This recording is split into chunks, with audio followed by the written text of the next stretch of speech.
Queridos hermanos y hermanas en Cristo, si no me engaño, creo que hace 16 años, 15 o 16 años, fue la última vez que estuve teniendo el ministerio en esta iglesia.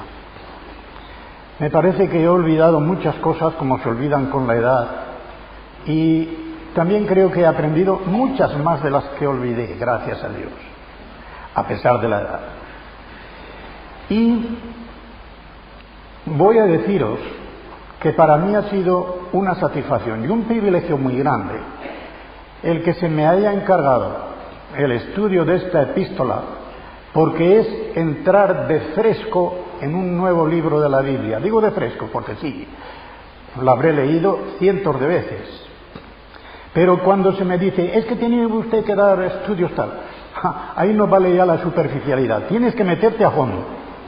Y metiéndose uno a fondo en un libro, en una epístola, en otra epístola, es donde uno se enriquece verdaderamente y puede enriquecer a los demás. Y esto es lo que me ha pasado a mí. He visto cosas en esta segunda epístola de Pablo y sobre todo comparándola con la primera que nunca había visto. Y espero que el Señor, por su Espíritu Santo, me dará el poder suficiente y la claridad también para comunicaros estas cosas que para mí son nuevas, han sido nuevas recientemente.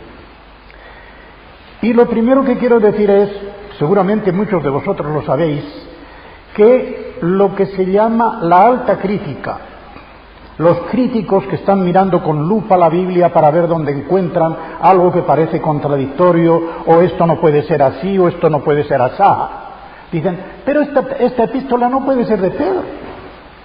Es tan distinta de la primera, de principio a fin. Una cantidad de léxico que no se encuentra en la primera se encuentra aquí.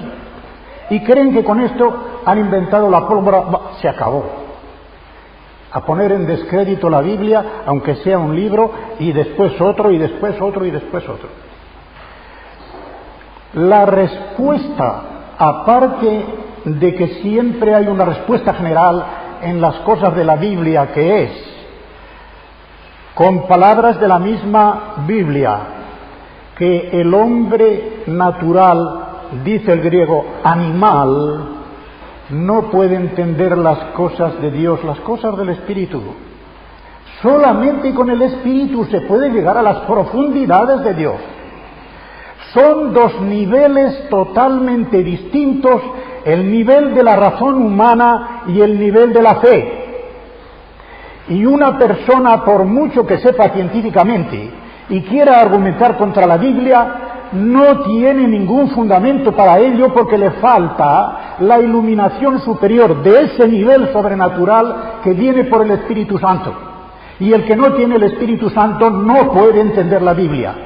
Incluso aunque conozca todo el léxico de la Biblia en sus originales y qué es lo que significa y todos los matices semánticos, etcétera, no ha penetrado en la Biblia, porque solo se puede penetrar por el Espíritu de Dios.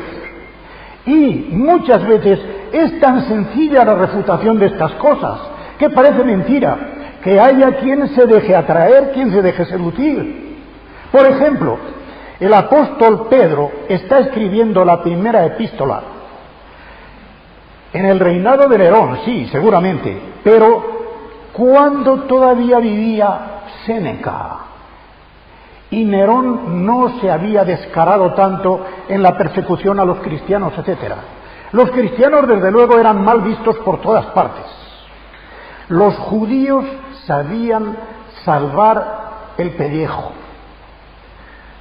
Se comprometían hasta cierto punto y no daban testimonio vibrante como lo daban los cristianos. Los cristianos, como vemos en 1 Corintios 12, ya en los versículos 2 y 3, por el Espíritu Santo decían, Jesús es Señor.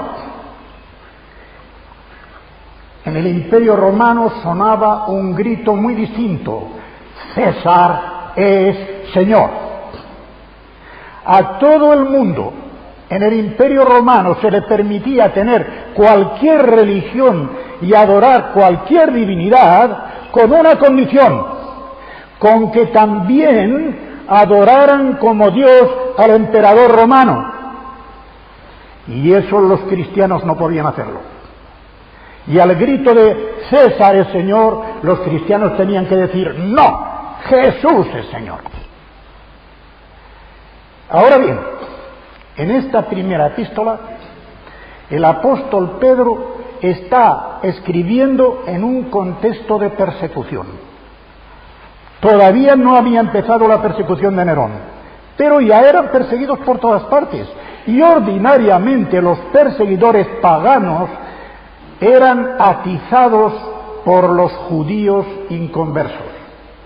Los judíos inconversos atizaban a todo el que podían encontrar, diciendo, pero si esta gente están volviendo el mundo de arriba a abajo, hacia el pie de la letra lo dice Lucas. Es en el capítulo 16 de Hechos, están volviendo el mundo de arriba a abajo. ¿Saben lo que quiere decir? Hay una palabra sacada del latín subversivo. Subversivo significa poner abajo lo que estaba arriba. Sub, abajo, versivo, volver. Están volviendo el mundo de arriba abajo, y decían la verdad, pero no en el sentido que ellos querían decir. No lo estaban volviendo para destruirlo, estaban volviendo para santificarlo. En la medida en que el mundo puede ser santificado, no en cuanto a que es mundo, sino en cuanto a que han de salir del mundo los que son llamados para ser santificados. Es pues un contexto de persecución. Y se ve la persecución a lo largo de toda la epístola, la primera estoy diciendo, Y por eso, la calidad que tiene el capítulo primero, tan extraordinario de esa primera epístola, va a inculcar en los creyentes la valía de la herencia que les espera.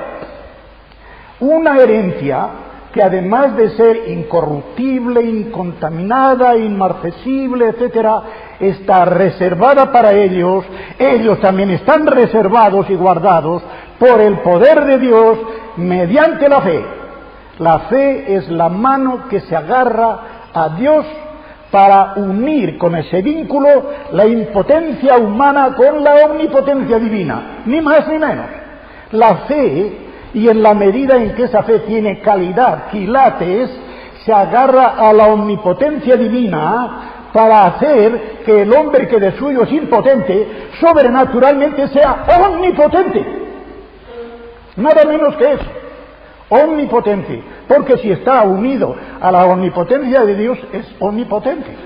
La fe es omnipotencia. Y esto es lo que les está diciendo él. En la primera epístola. En la segunda, y por eso cambia el léxico, cambia la fraseología, el panorama, el contexto personal, histórico, es totalmente distinto. La segunda epístola tiene un carácter especialmente escatológico y en el capítulo tercero, más aún que escatológico, apocalíptico. ¿Pero por qué? Pedro está a punto de ser martirizado. Y al estar a punto de ser martirizado, quiere impactar en sus lectores de una manera firme. En un solo versículo repite 3 veces, refrescaros la memoria, de lo que significa tener un compartir, una comunión. Lo de participantes suena mal. Una comunión con la naturaleza divina, para que consecuentes con esa naturaleza divina que han recibido, la pongan por obra con la mente de Cristo, pensando como Dios piensa, queriendo lo que Dios quiere, sintiendo como Dios siente. Esto es lo que significa y lo veremos más en detalle luego. De modo que el contexto es totalmente distinto y por lo tanto la fraseología tiene que ser también distinta. Si yo escribo un libro cuando tenía 40 y tantos años, libros que no tenían que ver nada con religión, los que yo escribía entonces, grafología, libros de psicología, mi propia tesis doctoral era sobre el complejo de inferioridad, que lo tenía yo bastante arraigado. tenía un compañero en la catedral que me explicaba todas las funciones del estómago tan estupendamente, y digo, oye, pero tú no eres médico, ¿cuánto sabes de estómago? Y dice, que no sepas tú tanto, es porque lo tengo malo desde la infancia. Claro que sabía de estómago. Pues entonces tenemos esto, les está diciendo a los lectores que tienen que poner por obra esa naturaleza divina que han recibido. Y así vemos, por lo tanto, entrando en la epístola, veremos cómo desarrolla él esto. Voy a seguir únicamente tengo aquí el comentario que es el que se publicará, no sé si ha salido ya, en el último tomo del Matthew Henry. Ahí sale desde Santiago en adelante hasta Apocalipsis. No sé si a los editores les ha dado un poco de miedo el Apocalipsis y lo están retrasando, pero no sé por qué.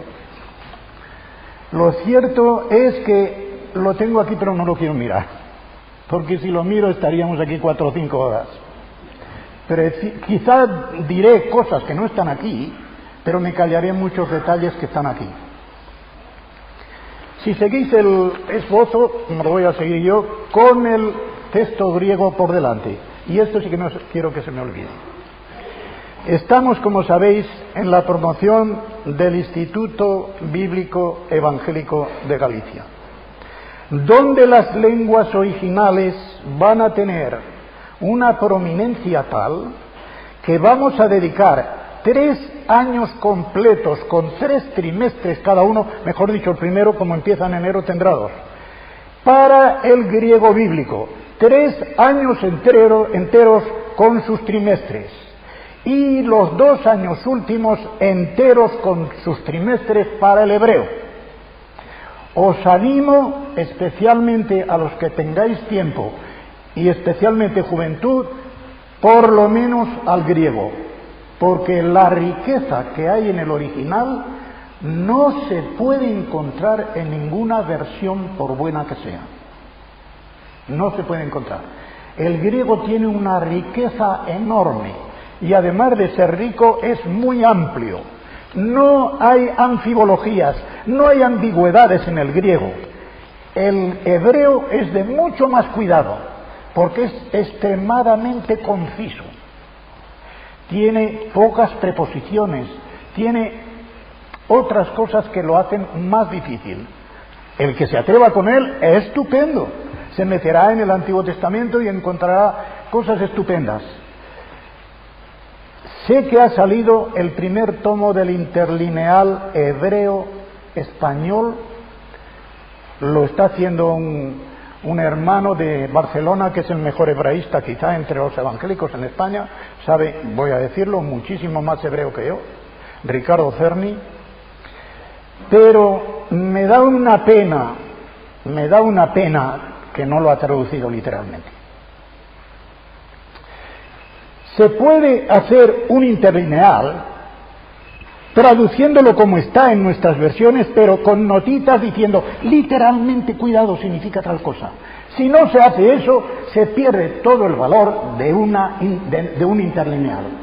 Porque para que me dé el texto de esta Biblia, ya la tengo. ¿Para qué quiero que me den el hebreo y el texto de la Biblia que ya tengo? Quiero que me den el original, el sentido del original. Y eso es lo que yo procuré en el interlinear griego-español y a lo que aspiro cuando hago un estudio. A sacar la entraña de lo que significa literalmente. De modo que, con todo el poco poder que yo tengo como hombre, os animo a todos los que podáis, a todos los que tengáis tiempo, y especialmente juventud, estudiad el original. Matriculaos en el instituto y estudiad los originales. El saludo le voy a dedicar muy poco porque es muy parecido al de la primera epístola, pero hay algunas cosas bastante diferentes e importantes. Simeón propiamente, Simeón Pedro, siervo, esclavo.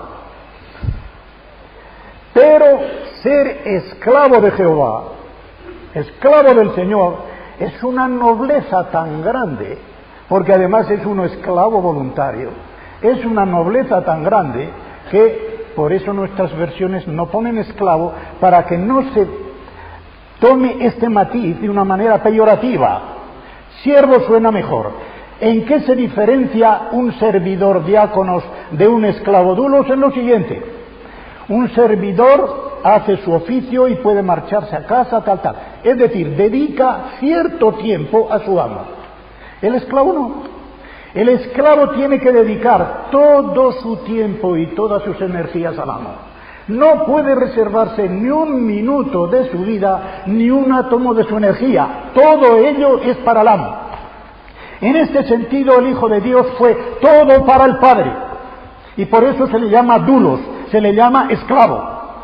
Y ya desde la profecía de Isaías, esclavo voluntario, por eso lo de traspasada la oreja, me horadaste los oídos, que está en el Salmo, y los 70 me preparaste cuerpo. No voy a explicar ahora porque no me voy a meter en otros libros de la Biblia. Pero vamos a esto, a que tiene que ser totalmente entregado a su Señor.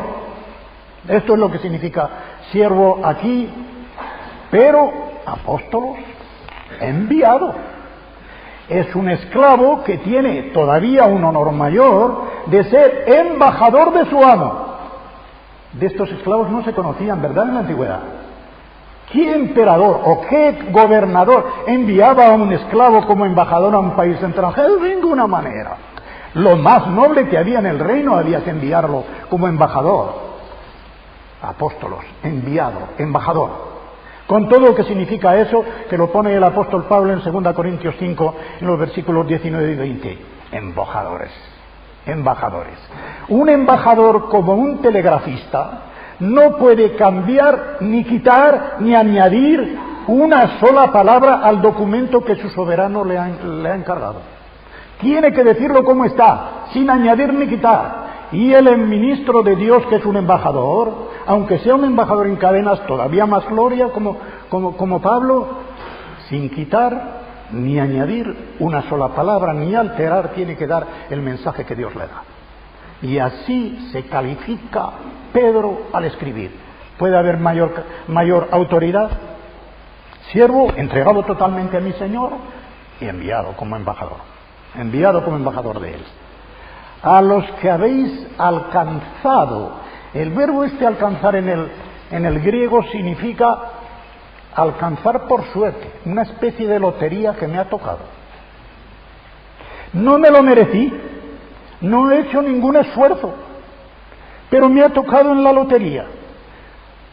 Lo dice David en el Salmo 16, las cuerdas me cayeron en lugares amenos. ¡Qué preciosidad! Los judíos, y sobre todo en la distribución de la tierra de Canaán, con las cuerdas tenían que tirar para delimitar las fronteras, no solamente de las tribus, sino de las familias dentro de la tribu. Y a David le habían caído, en sentido sobrenatural de parte de Dios, las fronteras tiradas con esas líneas, con esas cuerdas, en unos lugares amenos, preciosos. El mejor paisaje que pueda contemplarse en este mundo no tiene comparación con el paisaje que le había tocado a David como herencia. Esto es lo que significa este verbo. Lo que nos ha tocado en esa gran lotería de Dios. Y dice, a los que habéis alcanzado, a todos vosotros que me leís y a todos los que lo vuelvan a leer hasta el fin de los siglos, entramos nosotros aquí. Nos ha caído en la lotería lo mismo que a Pedro. ¿Qué? Por la justicia de nuestro Dios, que es imparcial, que no tiene acepción de personas, ni siquiera con nosotros, vosotros igual que nosotros, que una fe igualmente preciosa que la nuestra. Preciosa, en realidad, el griego significa valiosa. No es lo mismo valioso que precioso. Lo valioso da el valer de la cosa. Precioso lo que te cuesta. El precio. Es preciosa, infinitamente preciosa, por lo que le costó a Dios. tuvo que pagarla con la sangre de su Hijo. Ahí está el precio, ahí está la preciosidad. Para nosotros, valiosísima. No puede haber nada como esa fe que el Señor ha tenido a bien otorgarnos. Y viene el saludo que, igual que en el apóstol Pablo, suele mezclar la forma griega con la hebrea de saludar. Los griegos, que eran amigos de jarana, ahí tenéis una palabra que viene del griego. Jará significa gozo, jairo, alegrarse, jaire cajaritomene, alégrate, muy favorecida. En San Lucas 1:28 le dice a la Virgen el ángel Gabriel, alégrate, es el saludo griego. La juerga era para los griegos, pero está santificada, tan santificada que de la misma raíz viene Haris, gracia. Y así traduce el hebreo gen, gracia también, con todos los matices que gracia tenía para un judío, para un hebreo. No era solamente un favor que se recibe de Dios, no, tenía todos los matices. Cuando decimos, pero qué graciosa es esta persona, también, pero es una gracia siempre otorgada por Dios, no viene de nosotros, siempre otorgada por Dios.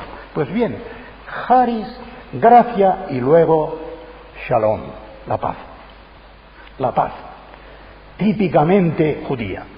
¿Qué significa esa palabra grande, Shalom?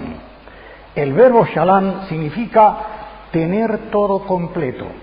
De ahí que la paz para un judío no era la ausencia de guerra, ni siquiera la comodidad de estar en paz, en reposo. No. El conjunto de bendiciones de toda clase que descienden de arriba del Padre de las luminarias. Eso es la paz para un judío. Lo abarca todo.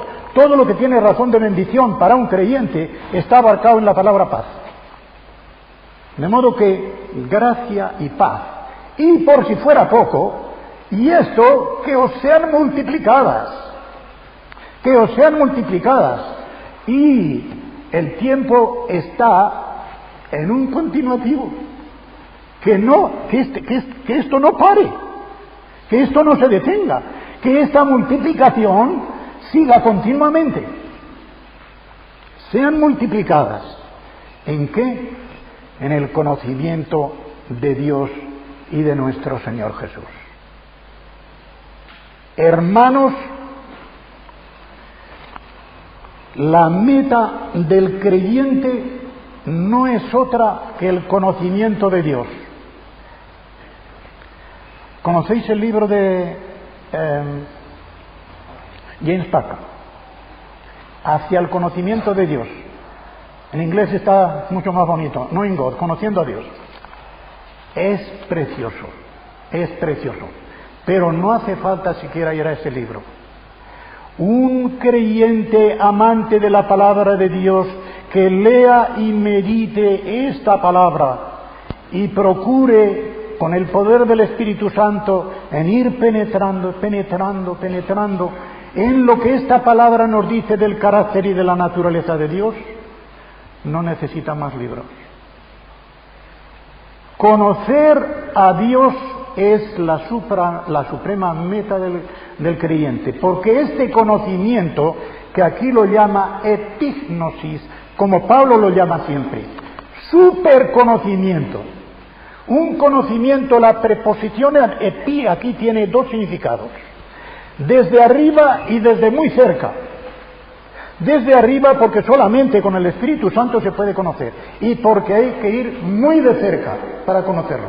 Es algo parecido a las dos preposiciones que hay en la primera de Pedro, en el capítulo 2 y en el versículo 21-22, donde dice siguiendo sus pisadas. Siguiendo sus pisadas allí es tan cerca del Señor Jesucristo, que es como si fueran unas pisadas sobre la nieve o sobre la arena, y uno tiene que apresurarse a poner enseguida la planta del pie para que no se borre, para saber dónde van las pisadas del Señor Jesucristo. También está allí la palabra epi, para seguir muy de cerca las huellas de Cristo. Pues aquí también epignosis es un superconocimiento.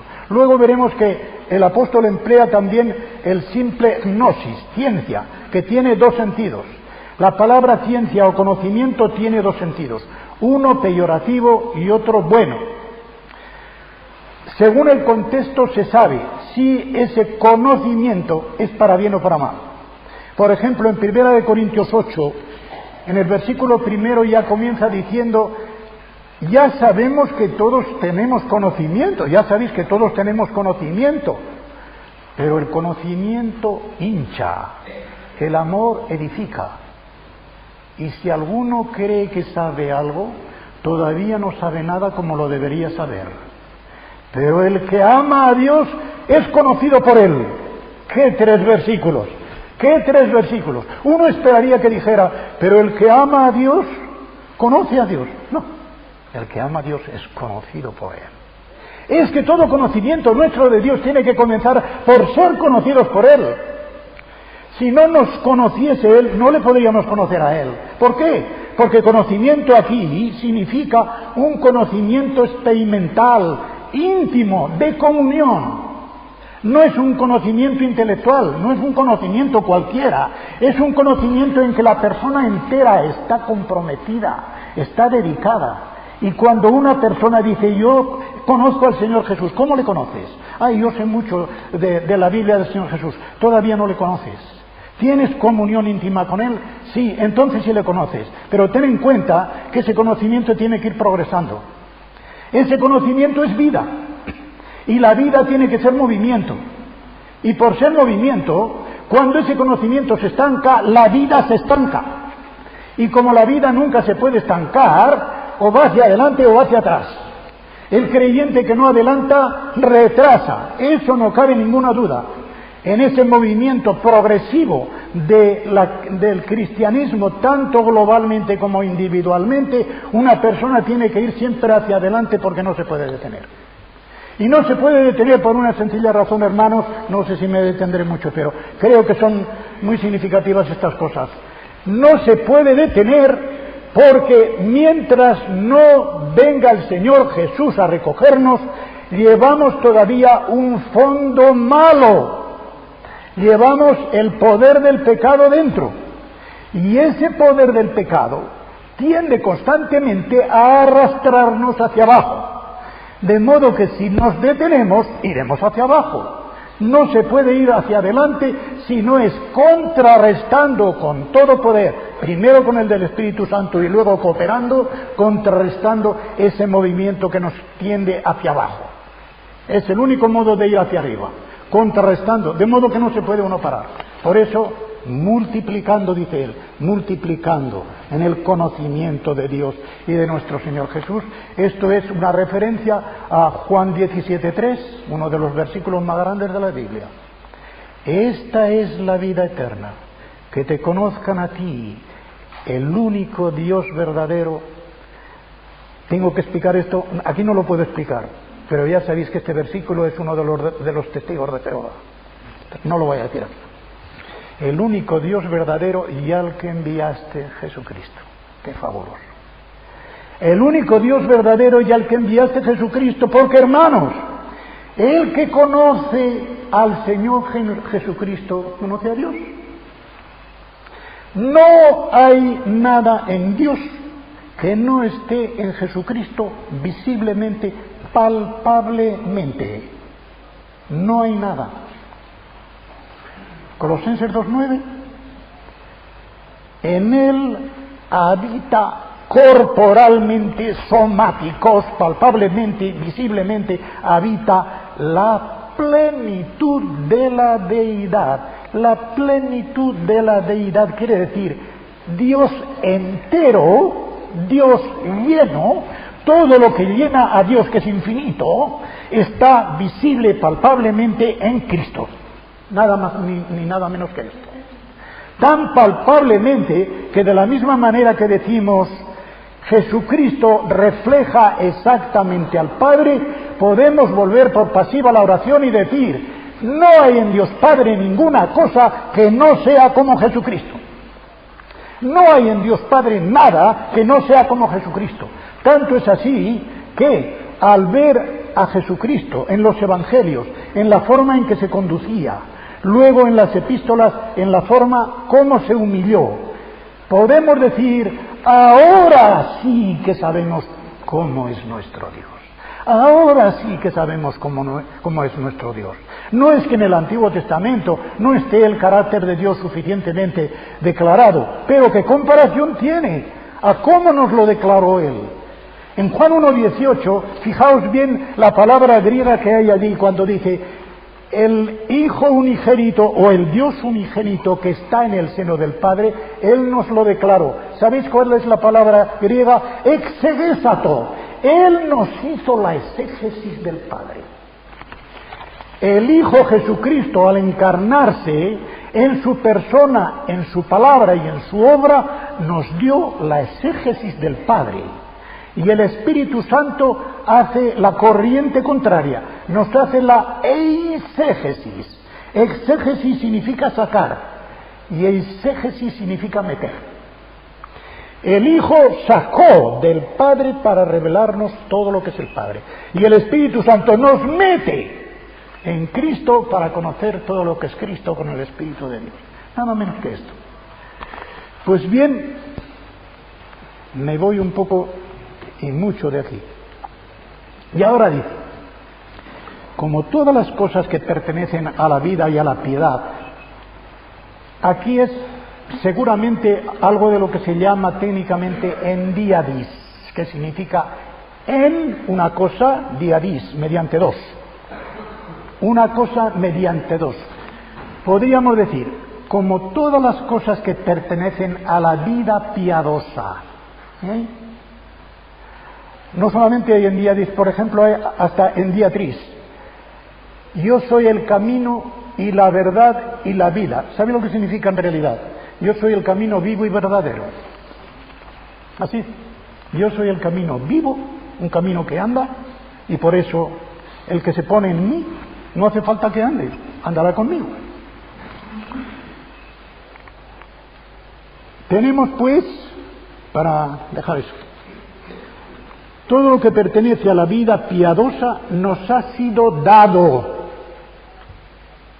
Nos ha sido dado, todo. De principio a fin. No quiere decir que estemos pasivos, ¿eh? No me voy a meter en esta historia porque sería cuento de nunca acabar. Hermanos, solamente os digo una cosa que, como dice Pablo y lo dice Pedro también, aunque la sabéis os lo digo, la soberanía divina y el libre albedrío del hombre no se oponen, sino que se complementan, con tal de que se sostenga que siempre es Dios quien comienza. Siempre es Dios quien comienza. El hombre no puede comenzar nunca.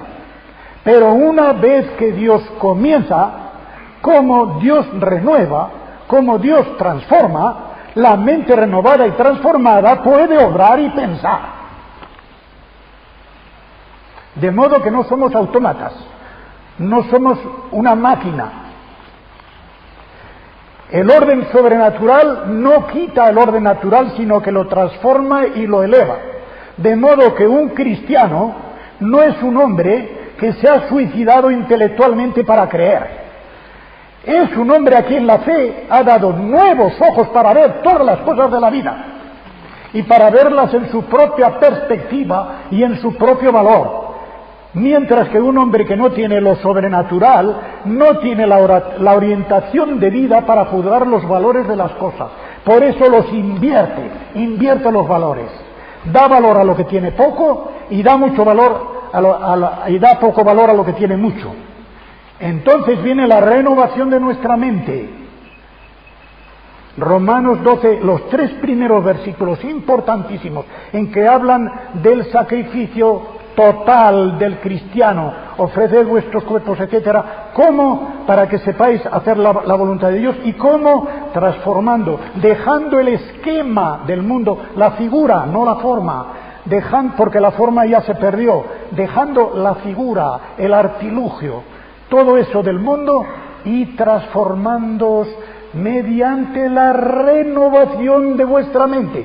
Es el único modo de saber lo que Dios quiere. Porque mientras una persona no tenga la mente renovada a imagen de Cristo, no puede saber lo que Dios quiere. Siempre meterá cosas que quiere Él y que Dios no quiere. Y desgraciadamente eso es lo que nos pasa a todos en algún momento y a muchos en muchos momentos. No saber lo que Dios quiere o no querer hacer lo que Dios quiere. Pero ordinariamente se comienza por ahí, porque uno no acierta a ver lo que Dios quiere, porque su propia opinión y su propio querer se imponen a la voluntad de Dios. Incluso muchas veces decimos, hágase su voluntad. Hipócrita. ¿Cómo dices hágase su voluntad si estás haciendo la tuya? Si tú no quieres hacer la voluntad de Dios.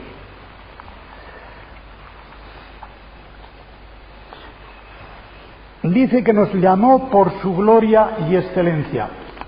Veremos por qué esta palabra va a salir después, este arete va a salir después traducido virtud. Y veremos que esa palabra virtud ha llegado a sonar, porque ya sabéis, el lenguaje es algo vivo, vive con la gente, vive con la cultura de un pueblo, y va transformándose. Y palabras que antes significaban, por ejemplo, conversación, significaba antes conducta, ahora no significa ya. Virtud tampoco significa lo mismo. Virtud ahora dice, es una señora muy virtuosa, pues muy piadosa, generosa, tal, ¿verdad? No es nada de eso, ya lo veremos. Dice que por medio de estas cosas nos han sido dadas unas promesas preciosas, valiosas, tenemos la misma palabra, timia, y grandísimas. No quiere decir aquí que tenemos solamente las promesas. Aquí hay, diríamos, una sinécdoque. Está la causa por el efecto.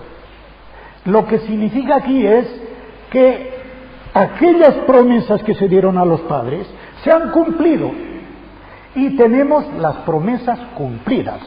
El cumplimiento de estas promesas es lo que hace que podamos llegar a ser participantes de la naturaleza divina. He dicho antes que participantes es una mala traducción, aunque el castellano todavía no ha encontrado una palabra que venga bien, porque la verdadera palabra sería comulgantes, pero ¿a quién le dices comulgantes? Enseguida ven la hostia metida en la boca, ¿verdad? Pero la verdadera palabra sería comulgantes. Cuando una persona dice, yo no comulgo con sus ideas, no comulgo con sus ideas, es cada palabra aquí.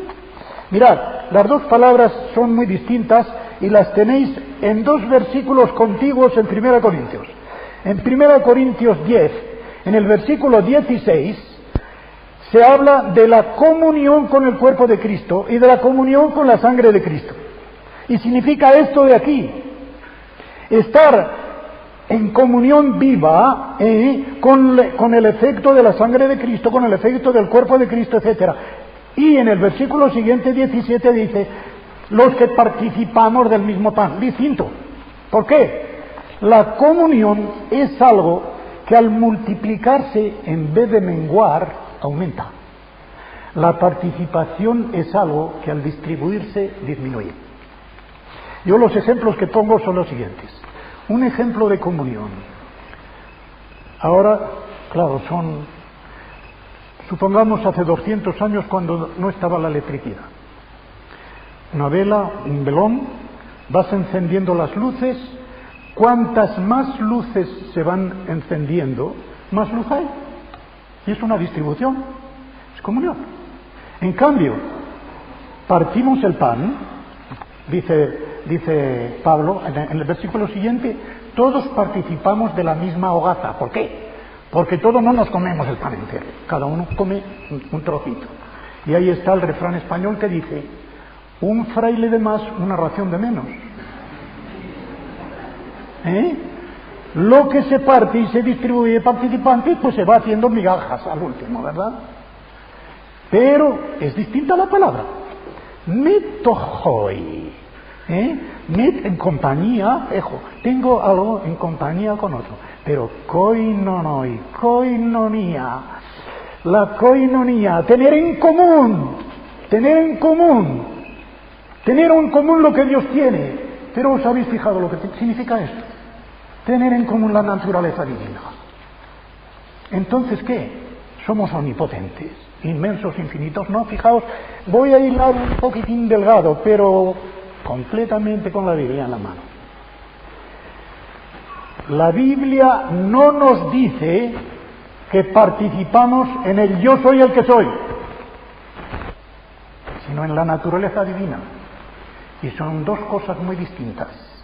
La esencia divina, según nuestro modo de entender, porque estamos haciendo distribuciones en Dios donde todo es uno, la esencia divina es aquello que hace que Dios sea infinitamente distinto y distante de todo lo creado, totalmente inalcanzable. Infinito, inmenso, omnipotente, y nadie más puede serlo. Nadie más puede estar en todos los lugares como Dios. Nadie más puede saberlo todo infinitamente como Dios. Eso Dios no lo puede comunicar, porque entonces seríamos tan dioses como Él. Eso no puede ser. Nos comunica no la esencia, sino la naturaleza. ¿Qué significa naturaleza? Naturaleza en la Biblia lo mismo que en la filosofía pagana. Es cierto. Aristóteles lo definió de la misma manera que lo tenemos en la Biblia. Significa el principio frontal de la conducta de un ser. ¿Dónde está la fuente de la conducta de un ser? Decimos, por ejemplo, ¿cuál es la naturaleza de un gato? Examinamos cómo se comporta un gato y decimos, esto es lo que hace un gato. Y como en la especie animal no hay individualización, porque no hay libre albedrío para dirigir el destino de un animal, todos están en serie. Vemos cómo se comporta un gato y sabemos cómo se comportan los demás, a no ser que se les domestique de manera diferente. Porque hemos visto en Inglaterra a un perrito llevando la correspondencia, llevando a otro perrito a pasear y sabiendo cuándo se pone verde y cuándo se pone rojo y todo. Nada, casi como una persona, bien amaestrado, pero decimos amaestrados. No decimos instruidos propiamente, sino amaestrados. De modo que es una cosa muy diferente. Pues entonces, comunión con la naturaleza divina significa que nosotros podemos llegar, y ya tenemos el principio frontal, en el momento en que hemos nacido de nuevo, de ser capaces de pensar como Dios piensa, de sentir como Dios siente, de querer lo que Dios quiere y de actuar como Dios actúa. Y esto a través del Señor Jesucristo, que visiblemente nos ha dado el ejemplo de cómo es Dios, estudiando y meditando al Señor Jesucristo en los Evangelios, siguiéndole en todo lo que los apóstoles nos dicen acerca de Él, siguiendo de cerca sus pisadas, como dice el mismo Pedro en su primera epístola, nosotros vamos ampliando esa comunicación de la naturaleza divina, que ya está en su principio frontal, pero que hay que ponerla por obra y llevarla adelante. Hay que progresar, hay que progresar. Y dice que esto es habiendo huido de la corrupción que hay en el mundo a causa de la concupiscencia. En otras palabras, el cristiano tiene un aspecto positivo y un aspecto negativo. El aspecto positivo es comunicar con la naturaleza divina, pero esto no puede hacerlo sino abandonando la corrupción del mundo. El mundo y Dios son dos poderes antagónicos. No se puede estar a la vez en los dos sitios.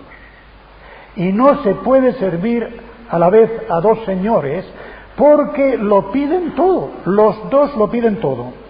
Satanás y Dios lo piden todo. El dinero y Dios lo piden todo. Cuando una persona es un sirviente cualquiera y dice, bueno, voy a trabajar, mire, por la mañana de tal a tal hora voy a trabajar con fulano, pero me quedan las horas de la tarde y voy a trabajar con mengano. No, aquí no cabe eso. Aquí o trabajas a tiempo completo con Dios o estás trabajando para el diablo. Así, y no hay que engañarse. Si quieres trabajar para Dios, le vas a trabajar a tiempo completo. No se puede poner una vela a Dios y otra al diablo, como dice el refrán español.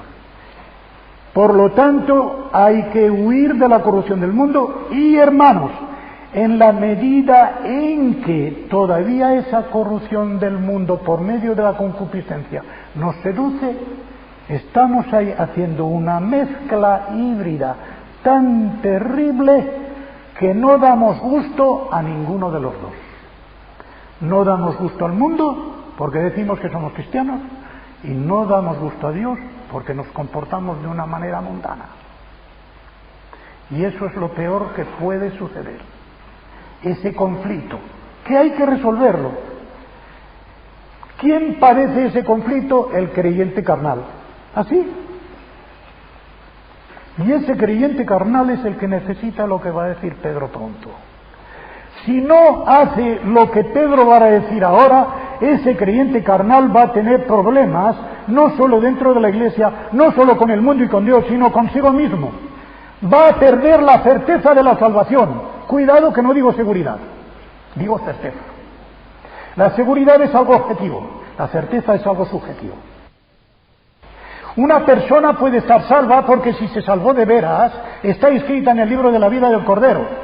Pero si es carnal y no cuida de progresar en el conocimiento de Dios y en las virtudes que hay aquí, va a llegar un momento en que tenga motivos para dudar de si es salvo o no. No ha perdido la salvación, pero ha perdido el gozo de la salvación.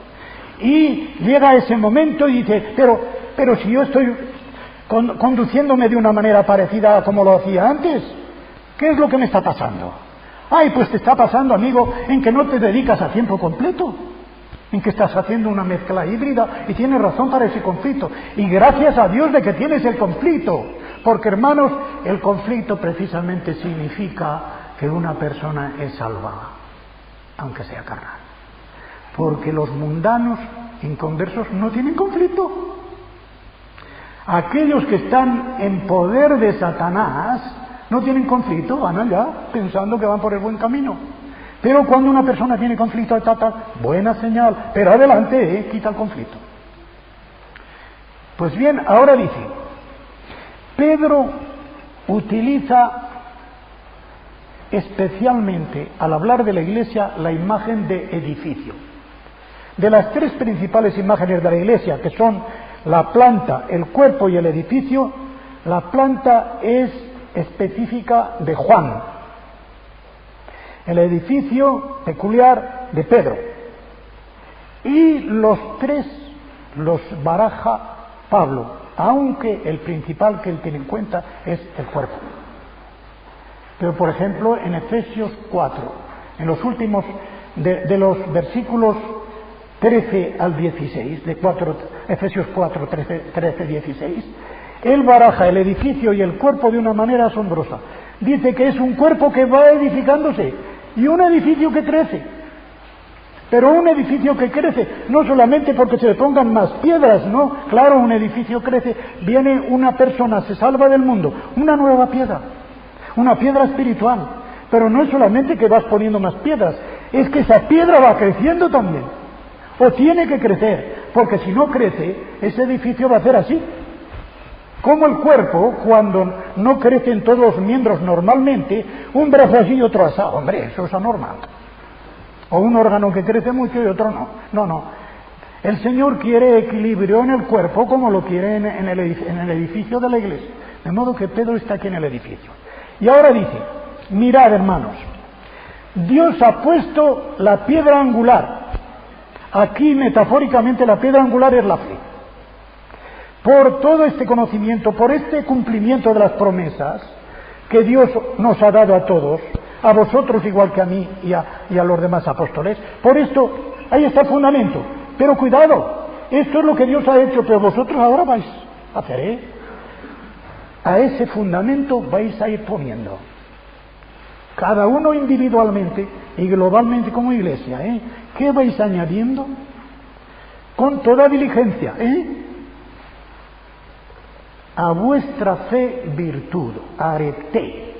Esta palabra viene de Ares, que es nada menos que el dios Marte. Areópago, la montaña de Marte. De modo que no significa una beatería, como dice también un refrán religioso antiguo, la virtud no tiene de femenino más que el género gramatical. La virtud, pero es masculinísima. La fe, viene a decir Pedro aquí, tiene que ser una fe viril, una fe enérgica, una fe potente. Mirad, cuando Pedro dice en el capítulo 2 y en el versículo 9, después de decir todo lo que es la Iglesia como regio sacerdocio, regio, mejor que real, porque real tiene dos sentidos. Nación santa, regio sacerdocio, dice que estamos llamados a proclamar el qué, las virtudes, no, las proezas de Dios que nos llamó de las tinieblas a su luz admirable. Pedro está acordándose como de lo que hizo Dios en el Éxodo al sacar con su mano poderosa al pueblo de Israel de Egipto. Aquello fue una proeza, la virtud de Dios, las maravillas de Dios. Pues bien, la virilidad de nuestra fe, arete, tiene que ser una fe viril, pero cuando hay mucha fuerza, hay peligro de exceso. Este exceso se cura de dos maneras. Primero, con cabeza, conocimiento. Aquí es gnosis, pero en buen sentido, no como en 1 Corintios 8:1. El contexto cambia. Aquí hay que conocer los detalles de las cosas para saber cómo proceder en cada momento. Conociendo esto, ya lleva uno por delante algo, pero este conocimiento todavía no frena la pasión. Hace falta el dominio propio, en kratia. Kratos significa soberanía, con la preposición en delante, una soberanía hacia adentro. ¿Qué significa? Domínate a ti mismo. Recuerdo de mis años de estudiante de latín en el seminario de Tarazona. Uno de los discursos memorables de Cicerón fue pro Pompeyo, delante de César, de Julio César, defendiendo a Pompeyo, que era el enemigo número 1 de César, pro Pompeyo. Y con aquella sabiduría humana pero tremenda que Cicerón tenía, además de su elocuencia, le dice: César, perdona a Pompeyo, tú eres mucho mayor que él, porque él ha vencido al enemigo, pero tú te has vencido a ti mismo. Le había perdonado la vida a Pompeyo. Dice: Pompeyo ha vencido al enemigo, pero tú te has vencido a ti mismo. Y es verdad. Es fácil vencer al enemigo e incluso vencer al hermano con un argumento, con una opinión. Mira, yo tengo una razón que tú te equivocas, hermano, tal. Lo difícil es dominarse a sí mismo y tener no solamente el dominio, sino el conocimiento sobrenatural que solamente por el Espíritu Santo se puede tener, de decir: hermano, perdón, fui yo el que me equivoqué. ¿Cuántas veces lo decimos, hermanos? Tenemos que decirlo, porque nuestro orgullo nos inclina a decir: bueno, yo le perdono, pero hombre, yo no le voy a pedir excusas. Fue un momento de tal. No. Si no nos humillamos con la mansedumbre del Señor, si no nos humillamos y le decimos al hermano: hermano, perdóname, tenía usted razón, me equivoqué en aquel momento. Dominio propio. Este dominio propio no es cosa de un momento. Hipomone, paciencia. Mirad, el griego, y por lo tanto la Sagrada Escritura en el Nuevo Testamento, que está en griego, tiene dos palabras para decir paciencia. Una, cuando se trata de aguantar a personas, macrozumía, longanimidad, un corazón muy ancho. El hebreo tiene una expresión muy diferente: un rostro muy largo, o una nariz grande, o un rostro muy largo, para decir que una persona es paciente, ¿verdad? ¿verdad? Uno que se dice, no. Así lo entendían los judíos, y así lo expresa el hebreo, ¿verdad? Cuando dice que Dios es paciente, dice, es de rostro largo, ¿verdad? En griego, corazón muy ancho, ánimo muy ancho, macros, grande, sumía, ánimo, un ánimo muy ancho, un corazón donde caben todos los hermanos. Cuando el apóstol Pablo les dice a los corintios, vosotros estáis muy anchos en mi corazón, aunque yo esté muy estrecho en el vuestro. Ensanchaos también vosotros. Lo dice antes de aquel famoso versículo tan fabuloso. Pero yo me gastaré a mí mismo y me desgastaré y gastaré todo lo mío, aunque amándoos más yo sea amado menos. Qué fabuloso, qué fabuloso. ¿Cómo pudo decir ese hombre, imitadme a mí como yo imito a Cristo? ¿Quién de nosotros atrevería a decir eso? ¿Verdad, hermano, que es muy difícil decirle a un hermano a otro, imítame a mí como yo imito a Cristo? Por favor, no me imitéis a mí, no me imitéis a mí, no me imitéis a mí, vais por mal camino. Pero cuando Pablo puede decir eso, ¡qué corazón tenía ese hombre! Es el hombre más grande que ha existido en este mundo. Cuando digo hombre, excluyo a Cristo porque no era mero hombre. Pero excluyendo la humanidad de Cristo, el hombre más grande que ha existido en este mundo. Y fijaos qué cosa tan curiosa. Creo que en la misma Inglaterra, en una encuesta, a ver cuál era la persona más conocida de la Biblia, Pablo era más conocido que Jesucristo. Pablo era más conocido que Jesucristo. Porque Pablo es el gran heraldo de Cristo. Es el que ha hecho conocer a Cristo. Y por lo tanto no es extraño que se conozca a veces más al periodista que al individuo que el periodista está interviewando. Esta es la razón por la que a veces es más conocido. Pues bien, paciencia, hipómone, es aguantar las circunstancias. Macrocinía, longanimidad, aguantar a las personas. Hipo, bajo, moné, permanecer, nos da enseguida la idea de una persona que está llevando una carga muy grande y aguantándola, pero la aguanta con perseverancia, con tenacidad y con alegría. Y con alegría, porque es una carga que la aguanta por el Señor y con el Señor. Por el Señor y con el Señor. De modo que paciencia. Y para que todo esto no se quede dentro del plano natural, porque también los estoicos tenían estas cosas, cuidado, también tenían paciencia y dominio propio y proeza y tal. También lo tenían los estoicos. Para que esto adquiera su carácter sobrenatural, viene esta virtud también individual que da valor religioso a todos los demás. Piedad, eusebeia, el buen culto a Dios. Y el versículo 7 separa dos virtudes estrictamente comunitarias que ponen la cúpula del edificio. La una va al afecto fraternal entrañable. El verbo fileo griego y todos sus derivados, filía, amistad, filos, amigo, etcétera, dan la idea de la amistad entrañable y correspondida. Filadelfia, de donde viene Filadelfia, naturalmente, ¿verdad?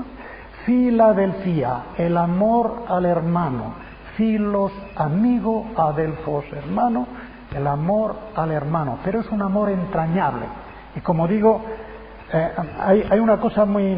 no la voy a decir, pero os pido que miréis cómo responde Pedro a las tres preguntas en Juan 21, 15, 16 y 17, cuando le dice, me amas más que estos. El Señor está empleando un verbo y Pedro responde con otro. Y a la tercera vez Jesucristo emplea el mismo de Pedro. Para decir, bueno, Pedro, no te exijo que llegues tan alto. Con esto me conformo. ¿de veras me quieres con amor entrañable? Tú lo sabes que te quiero, Señor. Ya es bastante.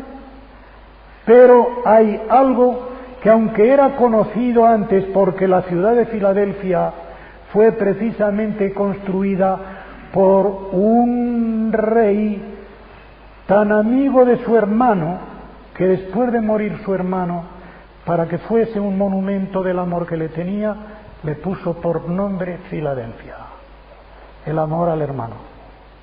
Todavía es natural, pero el que viene ahora ya no, agape. Aunque estaba en el diccionario griego, nunca tuvo el sentido que tiene en la Biblia. Para saber el sentido que tiene en la Biblia hay que leer el primer versículo del capítulo 3 de la primera de Juan, de una riqueza incomparable que no hay versión que lo pueda traducir, porque hay allí un adjetivo potapén que no se puede traducir bien. Cuando dice, mirad qué clase de amor ha tenido Dios para nosotros, qué clase de amor. Pero potapén significa, fijaos de qué región, de dónde procede un amor. Como diciendo, ese amor no puede surgir de la tierra. Tiene sus ramas en la tierra, pero las raíces en el cielo. El amor del cristiano, que es agape, el amor a Dios y el amor que tiene que tener a su hermano, amor generoso, que se tiene aunque no sea correspondido, fijaos bien. Este es el agape, un amor que está dispuesto a querer aun cuando no sea correspondido, como el del Señor a nosotros. Si el Señor midiese su amor por el nuestro, pobres de nosotros, estábamos perdidos. Pero aun nosotros siendo infieles, Él es fiel, porque no puede negarse a sí mismo. No puede negarse a sí mismo. ¡Ay, qué pensamientos tan bonitos! Nosotros tenemos que negarnos a nosotros mismos, y Dios no puede negarse a sí mismo. ¿Cuánto se podría hablar? ¿Otra hora? Pues bien, este es el agape. Mirad de qué región es ese amor que nos ha entregado a su Hijo, y nos lo ha entregado para morir por nosotros. Y dice, si estas cosas están en vosotros y abundan, como he dicho, tienen que progresar, no os dejarán estar ociosos ni sin fruto. Ocioso, argos, significa no solamente el que no tiene trabajo, el desempleado, es el que no quiere trabajar y por lo tanto no quiere empleo. No quiere empleo, es el parásito. El parásito de la sociedad, aquí el parásito de la Iglesia, es el miembro que no trabaja por el Señor. Argos. Y al ser estéril, tiene que ser infructuoso. No da fruto. Al no dar fruto, la comunidad entera se queda sin ese fruto. Una idea que la voy a decir aunque me alargue, porque la he repetido ya hace muchos años, la repetía muchas veces en vivo. Hermanos, tened en cuenta una cosa. El miembro de la Iglesia no es un individuo solitario. No hay islas en la Iglesia. Cada acto de un creyente, para bien o para mal, aunque sea en lo más secreto del mundo y que nadie se entere sino Dios y Él, automáticamente eleva o rebaja el nivel global espiritual de la comunidad, aunque nadie se entere. ¿Por qué? Porque al ser un miembro, si él se eleva, como está en un cuerpo, está elevando al cuerpo. Cada órgano mío que funciona mejor hace que funcione todo un cuerpo mejor. Y si funciona mal, hace que todo el cuerpo funcione mal. Ni más ni menos. De modo que no creamos, esto no tiene importancia.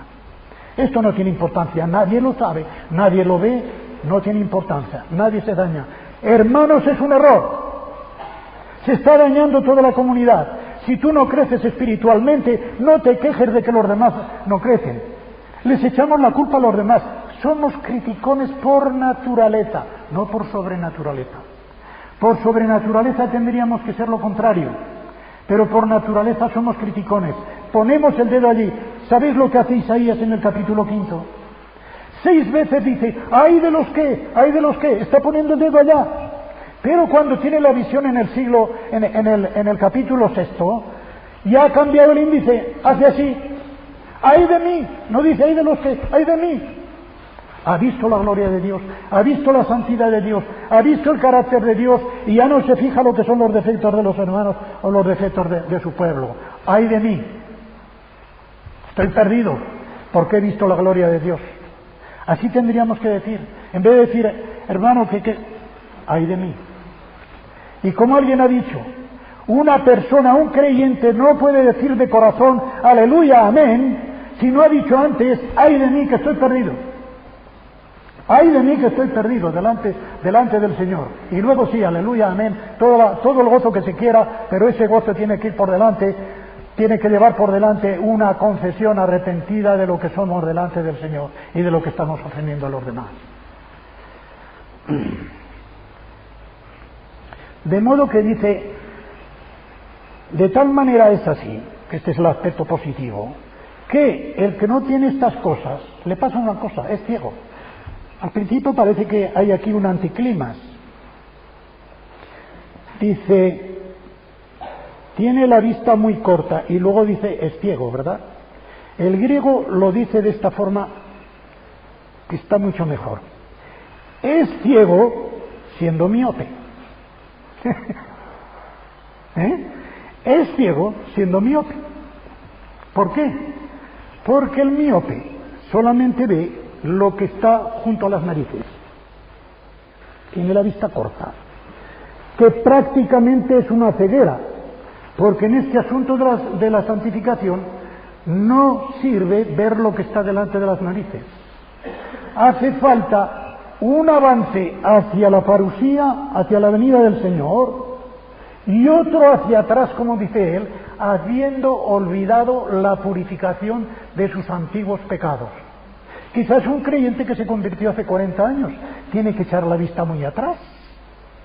Pero hermanos, en el momento en que una persona olvida lo que le pasó hace 20, 30, 40, 50 años, cuando Dios le perdonó de una vez para siempre sus pecados pasados, presentes y futuros, con la sangre de Cristo, tenida la confesión que lleva consigo el arrepentimiento, cuando una persona olvida esto, está perdida. Olvida instintivamente el primer amor y va deslizándose. Por eso, como él dice, ese conocimiento hay que tenerlo no solamente al mismo nivel, sino avanzando para que no retroceda. Nos conviene siempre tener en la memoria lo que Dios hizo por nosotros. No atenernos a la rutina, sí, está bien, estoy perdonado. Aquí lo que queda es gozo, sí, gozo, pero ten en cuenta que ese gozo tuvo un precio muy grande. No hay que olvidar nunca ese precio.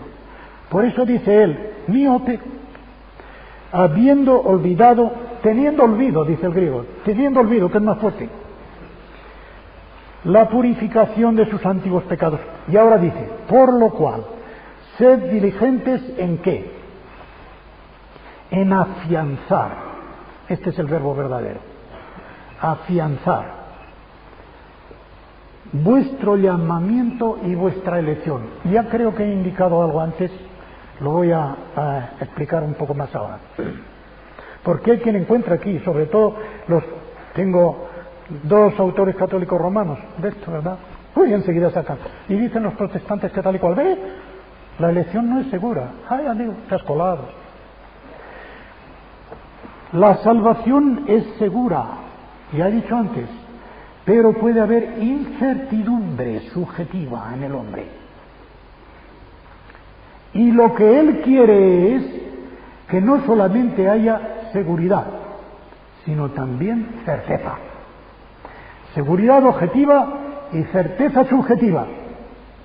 De tal forma, como dice Thomas Brooks, me parece, que tiene un libro, Heaven on Earth, el cielo en la tierra, y él comienza su libro diciendo estas palabras que no me las puedo callar.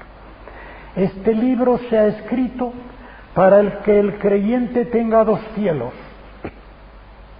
Todo creyente tiene un cielo arriba, pero yo he escrito este libro para que tenga también un libro abajo, un cielo abajo. ¿En qué consiste eso? Pues en que tenga la certeza de la salvación y el gozo de la salvación. Y en ese sentido, ya esta vida para el creyente es la antesala del cielo, ni más ni menos. Naturalmente que cuando vea al Señor ese conocimiento y ese gozo aumentará de una manera tremenda. Pero se habrá madurado ya en esta vida ese gozo y se le notará en el modo de comportarse, en la alegría que transpira. Se nos critica con mucha razón, ya lo hizo Nietzsche, el filósofo alemán. Tendrían que cantarme cánticos más alegres para convencerme, dijo. ¿No tenía razón en parte? ¿No es verdad que muchas veces los creyentes del culto de donde sea con unas caras largas como quien está completamente aburrido de lo que ha estado escuchando tal? Bueno, ya era hora, Tenemos que demostrar que tenemos una herencia incorruptible. Tenemos que demostrar que lo que a nosotros nos espera, ninguno del mundo lo puede esperar.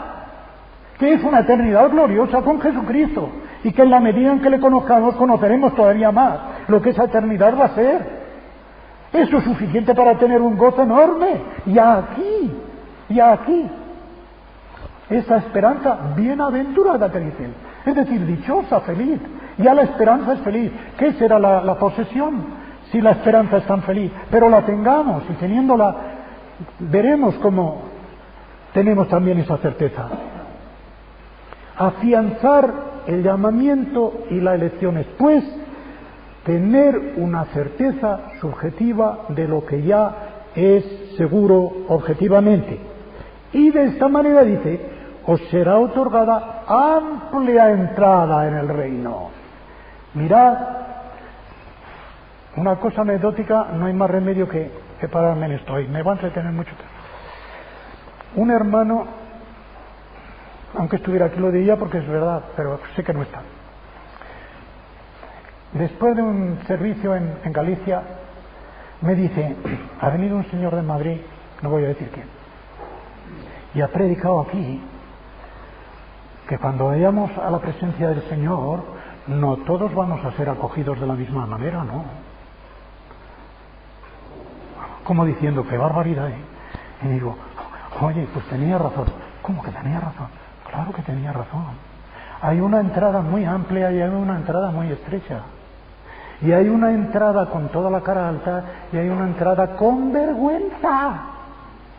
Primera de Juan 2:29.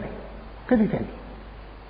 Para que cuando lleguéis a su presencia no os apartéis de él avergonzados. No quiere decir que se van a ir al infierno, pero yo me lo imagino de la siguiente manera. Si yo no he servido al Señor como debía, si no, yo no puedo llevarle en las manos sino madera, heno, cosa que se va a destruir con el fuego del día, del gran día del Dios consumidor. Si yo no puedo llevarle plata, oro, piedras preciosas, y Él me dice, ¿pero qué me traes? ¿Qué has hecho por mí? Mira lo que yo hice por ti. ¿Qué has hecho por mí? Hermanos, reflexionad en esto que es muy importante. ¿Qué le vamos a decir al Señor cuando estemos en su presencia? Y nos diga, ¿qué has hecho por mí? ¿Qué me traes? ¿Qué me traes? Cuando Pablo decía a los corintios, vosotros sois mi corona. ¡Qué preciosidad! Lo que le traía. Cuando Pablo llega allí y le diga el Señor, mira cuántos millares por tu ministerio. Y qué alegría para el ministro de Dios, para todo predicador del Evangelio, que está predicando y no sabe si aquella semilla cae o no cae en el surco, o se recibe o no se recibe. Pero de la misma manera que a veces un ministro del Señor cree que está haciendo grandes cosas cuando no hace nada. Y otras veces creemos que no hacemos nada y hacemos mucho, porque estamos esperando el resultado. Y Dios no quiere resultados, quiere frutos. No quiere efectismos, quiere fruto. Pero el fruto no se ve enseguida. La semilla tiene que germinar y tal, y eso no lo vemos. Pero llegará un día, hermanos, cuando nos hemos esforzado de todo corazón, con toda diligencia por el Señor, y creemos que no hemos obtenido nada, y que nuestros sermones no hicieron eco, no impactaron, y llegamos delante del Señor y nos dice: hijo mío, tú creías que no había nada, mira, este, todos estos llegaron a convertirse por tu instrumentalidad, por tu ministerio. Hermanos, aquí no podemos calibrar lo que significará el gozo. El gozo, corona mía, dice Pablo, los Corintios, corona mía, y vemos enseguida el semicírculo o el círculo completo de aquellos que habían sido salvos mediante el ministerio de Pablo. Corona mía. Esperar esto tendría que ser suficiente para hacernos a todos nosotros, especialmente a los encargados del ministerio, ser más diligentes y poner toda la energía posible mediante el Espíritu de Dios para que un día tengamos esa corona, no porque sea la corona precisamente lo que nos va a hacer felices, pero qué galardón mejor se puede esperar que ese, qué galardón mejor. Así que él dice, sí, para que entréis por la puerta ancha. Las puertas se os van a abrir de par en par si seguís este consejo mío. Y dice, tengo por justo, quiere decir, esto lo demanda la justicia. De la misma manera que le dijo el Señor Jesucristo a Juan el Bautista, cuando Juan el Bautista le decía: yo soy el que tengo que ser bautizado por ti, no tú por mí. Hay que cumplir toda justicia. Pues bien, esto es lo justo. Esto es lo justo, en tanto que estoy en esta tienda de campaña, dice el griego. La idea del cristiano como nómada, peregrino en este mundo, en perpetuo éxodo. Hermanos, la idea del éxodo domina el Antiguo Testamento y entra de lleno en el Nuevo. Por eso en la primera epístola 2:11 se dirige a los creyentes diciendo: extranjeros y peregrinos, sin título social en esta tierra y sin residencia permanente, paroqui, los que pasan junto al poblado y no se detienen, van de paso, peregrinos, pero cantando como peregrinos. Salmo 119, versículo 54. Tus estatutos me son canciones en mi mansión de peregrino, en mi habitación de peregrino. A mí me gusta ese versículo. La ley de Dios, lo que Dios me manda, lo hago de tal gana, con tal gusto, que para mí es una canción. Es poesía y es música. En esta posada que tengo de peregrinos. Como decía Teresa de Ávila, esta vida no es más que una mala noche en una mala posada. En eso tenía razón. Una mala noche en una mala posada. Y así tiene que ser para el cristiano este mundo. Una mala noche en una mala posada. Y como estamos de paso en esta posada, pues acordarnos siempre de dónde está nuestro hogar, a dónde vamos. Es que no, Mati, ahí está mi tabernáculo. El cuerpo que tenía Pedro para él era una tienda de campaña. Y él sabe que esa tienda de campaña va a ser puesta a un lado, quitada, apótesis. Tesis es la posición, aposeparación, separación de este cuerpo. Y dice, sabiendo que en breve debo abandonar esta tienda de campaña, como nuestro Señor Jesucristo me manifestó, dice el griego, me declaró. Pero no quiere decir que sea cuando el Señor le dijo: cuando seas viejo, otro te ceñirá y te llevará a donde tú no quieras. ¿Sabéis por qué? Una de las razones por las cuales Pedro estaba dormido y bien dormido en la cárcel antes de que se lo llevara el ángel. Oí un mensaje que me dio una tristeza muy grande. Un mensaje en que se le acusaba a Pedro de dormilón, a la iglesia de incrédula, porque no creía que Pedro hubiese sido soltado. Dormilón. Pedro dormía porque estaría cansado, porque tenía la conciencia muy tranquila y porque sabía que no iba a morir.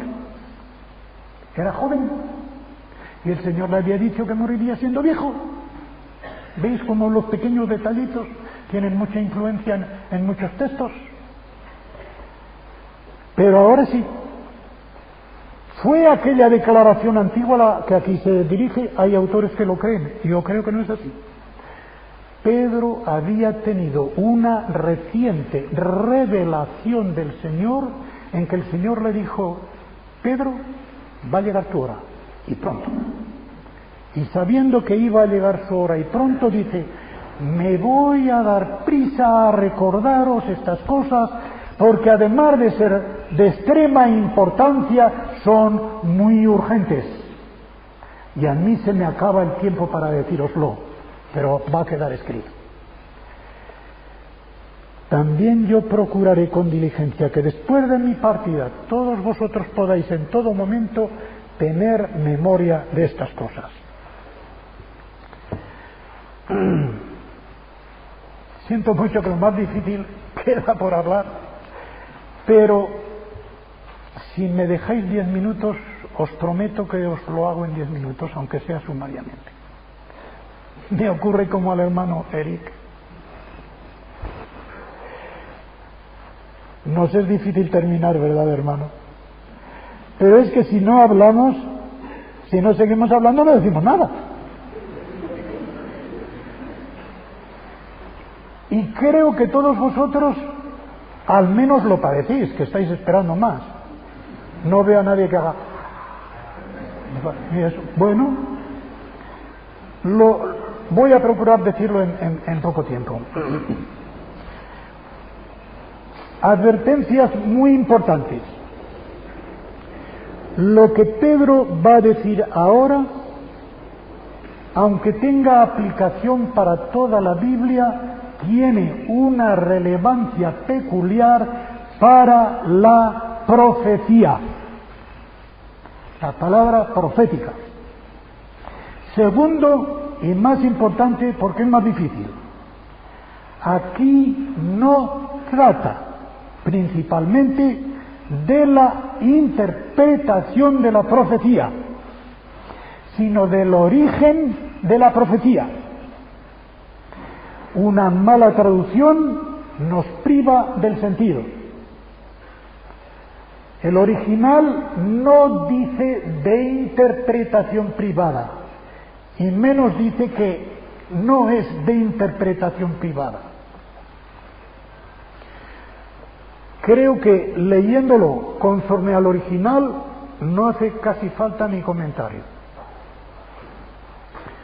Pablo dice lo siguiente aquí, Pedro dice aquí lo siguiente: mirad, todo lo que os vengo diciendo no es un cuento, mito, fábula, ¿verdad? La palabra griega es mito. No es un cuento ingeniosamente inventado, en griego es sofisticado. No es un cuento sofisticado, no es un sofisma, sino que es un hecho histórico que yo presencié, y no solamente yo. Eran los tres discípulos que seguían al Señor más de cerca, los que estuvieron con Él en el monte de la Transfiguración. Y Pedro aquí está encajando el problema de la parusía, o sea, la venida del Señor. No es que Él en espíritu estuviese en el día del Señor, como estuvo Juan en el primer capítulo, en el versículo 10, cuando dice: y yo en espíritu estuve en el día del Señor. Quiere decir que Juan tuvo un éxtasis, como en los éxtasis proféticos, y en ese éxtasis fue traspuesto al día del Señor, que no es el domingo. Nunca en la Biblia se llama el domingo el día del Señor. Nunca, porque el único texto del cual se quiere sacar es ese. Y en mi opinión, que no es solamente la mía, el día del Señor a Él significa el día de la ira y el día de la venida del Señor. El domingo es siempre, siempre, siempre el primer día de la semana. El primer día de la semana. Bien, a lo que iba. Pedro no estuvo en espíritu en el día del Señor, pero en el monte de la transfiguración tuvo una especie de paladeo o regusto previo de lo que sería la venida del Señor, porque contempló, aunque unos momentos, esa gloria de Cristo que la veremos completa y permanente cuando Él venga a recogernos. Cuando Él venga a recogernos, nosotros tendremos de manera permanente aquella visión que ellos la tuvieron solo unos momentos. Y Él dice, pero si no me creéis a mí, creed a la palabra, creed a la palabra profética. Ahora cuidado, hermanos, porque esto también se interpreta mal. Pedro aquí no quiere decir que la palabra de Dios, y especialmente la palabra profética, sea más fuerte que la experiencia que él tuvo en el monte Tabor. No, lo que él quiere decir es que la palabra profética se ha hecho asegurada por un cumplimiento, aunque solo sea previo. Aquello que él vio ya era un preconocimiento de lo que sería al final. Y además, el hecho en sí era tan fuerte como la palabra profética. Pero en lo que procedía de él era una cosa subjetiva. Y podían haberle dicho, eso lo dices tú. Yo no estuve allí, yo no estuve allí. Dice él, no, pues bien, entonces la palabra profética, que tiene tanta fuerza como lo que yo vi. Así se complementan, creo yo, mejor las dos opiniones que hay sobre esto. La palabra profética se hace segura cuando se realiza, porque esta era la marca desde el Deuteronomio del verdadero profeta. Capítulo 18, 18 y 19, en Deuteronomio se dice cómo se conocerá al verdadero profeta. Aquel profeta que diga esto y que no se realice, no es verdadero profeta, no hablo por mí. Pues bien, se ha realizado. Pero ahora tenéis esa palabra profética y como es profecía, va iluminando paso a paso. No es un foco de luz. El señor Trenchard lo tiene muy bien hablando de la profecía. Dice, no es un foco eléctrico que ilumina un vasto campo, sino una especie de candil que va iluminando el paso que tienes que dar. Y dice un ejemplo que a un hombre como aquel que enseguida se le ocurrió, a mí no se me hubiera ocurrido, dice, ¿no recordáis el capítulo 18 del Génesis, cuando el Señor está con Abraham? Y Jehová le dice, ocultaré yo a mi siervo y amigo Abraham lo que voy a hacer a Sodoma y a Gomorra y tal. Dice, ¿le interesaba personalmente a Abraham lo que iba a pasar en Sodoma y Gomorra? No. Pero sin embargo, un amigo se le cuentan los secretos no solamente de lo que le pertenece a él, sino de lo que le pertenece al que lo cuenta. Y como para Dios lo que ha de venir después de la recogida de la iglesia también tiene importancia porque está en su calendario, a nosotros los creyentes, amigos suyos, hijos suyos, nos hace partícipes también de ese conocimiento. Pero nos hace partícipes de ese conocimiento en la medida que a nosotros nos conviene y lo necesitamos. No le busquemos más de lo que nos conviene. Y por ahí vienen muchas cosas malas y muchos malentendidos, porque queremos poner tantas cosas y tantas ilusiones dentro de la palabra de Dios, especialmente de la palabra profética, que llegamos a decir sandeces y tonterías.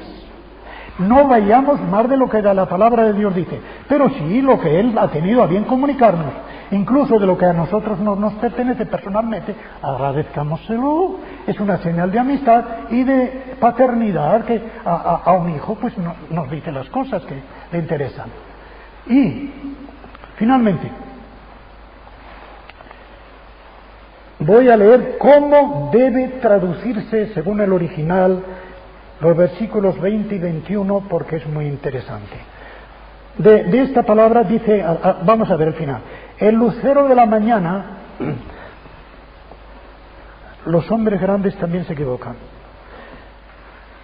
Mackintosh, que es fabuloso, cree que el lucero de la mañana es un lucero matutino, es la estrella. Dice, la estrella matutina solamente la ven los que velan de noche. Pero entonces, ¿cómo dice que esclarezca el día y apunte el lucero de la mañana? El lucero de la mañana ya está en el firmamento. El astro de la mañana, fósforo, Lucifer en latín, Jesucristo. Dice que despunta por el oriente, Anatolia, viene de ahí, porque la venida de Cristo es como una nueva resurrección cósmica. Y en esa resurrección, Cristo se presenta como el sol cuando amanece. Y ahora estamos todavía en un mediodía, medianoche, mientras vamos por este mundo.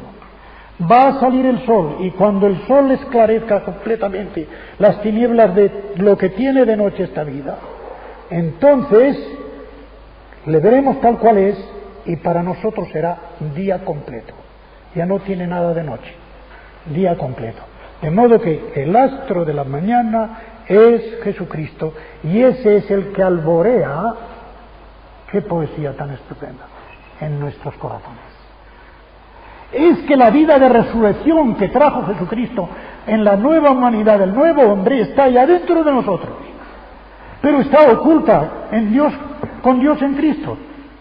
Está oculta allí, Colosenses 3, 1, 2 y 3, está oculta, y Pablo dice, cuando Él se manifieste, también nosotros nos manifestaremos con Él en gloria.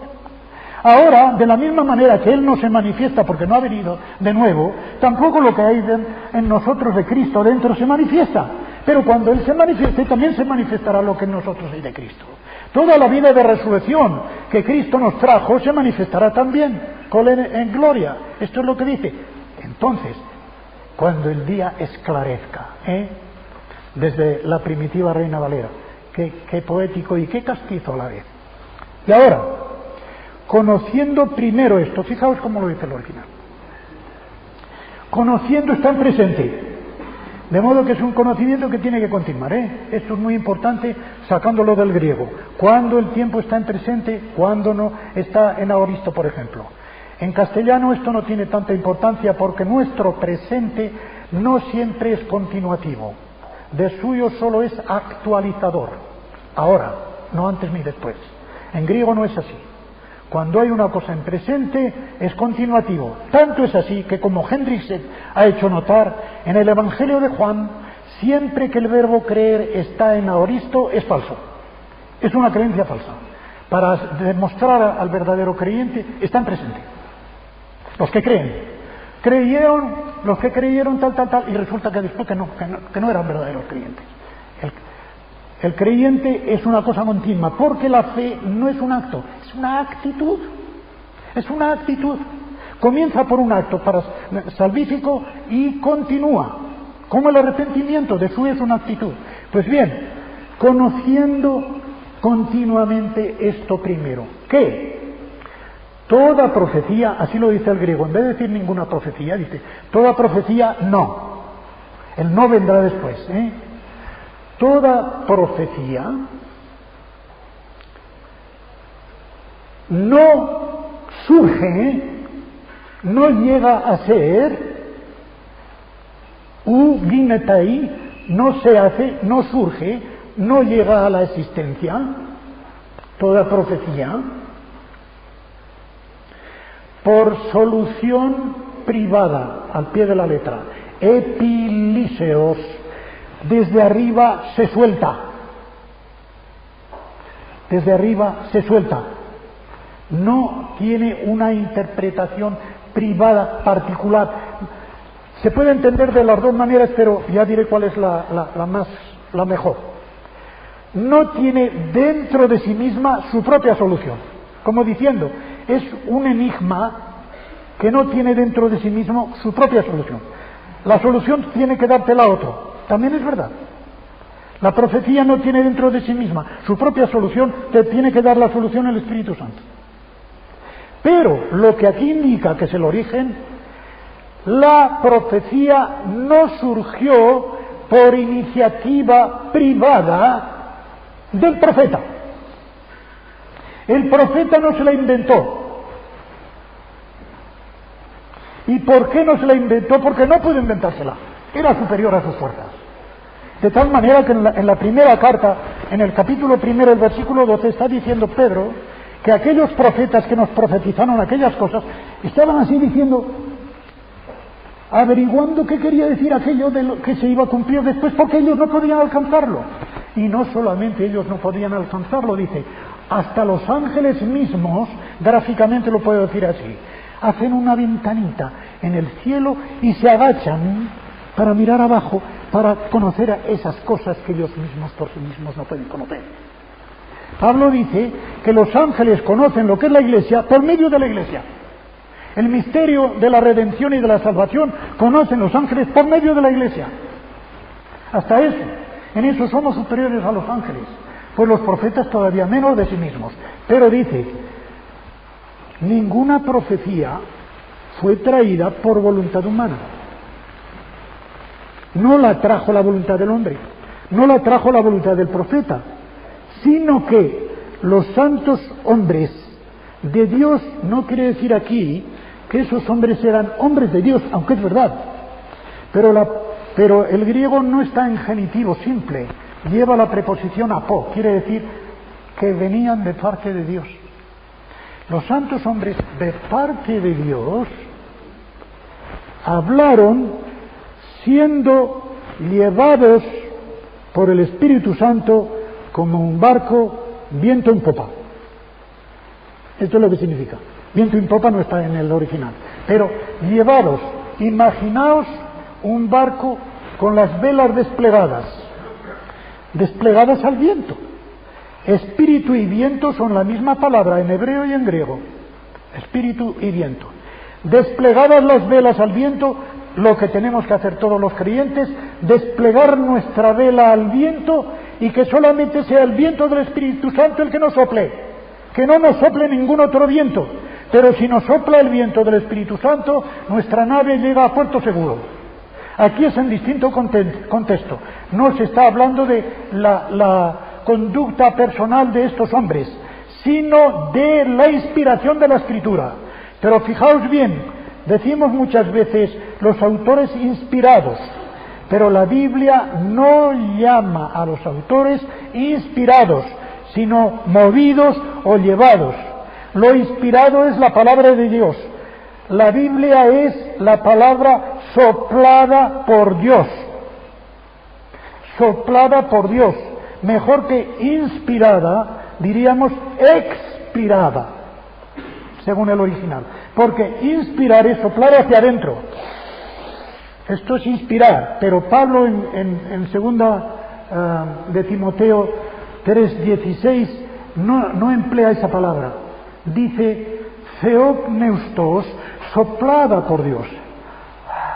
El aliento de Dios que se identifica con el Espíritu Santo mueve orgánica y dinámicamente las facultades anímicas del agiógrafo, o sea, del que está escribiendo, movido por Dios, para que lo que él escribe, aunque se ajuste al estilo suyo, a su manera de ser y procedencia y tal, sea verdaderamente palabra de Dios. Y por eso podemos decir, Dios ha hablado, esto lo ha dicho Dios, pero no decimos, Él está inspirado, no, porque entonces estaría siempre. Eran movidos en ciertos momentos y no siempre, solamente cuando Dios los movía, cuando Dios los llevaba, entonces iban. De modo que, hermanos, es cosa especialmente del origen. Y perdonadme, es uno de mis defectos, el ser largo.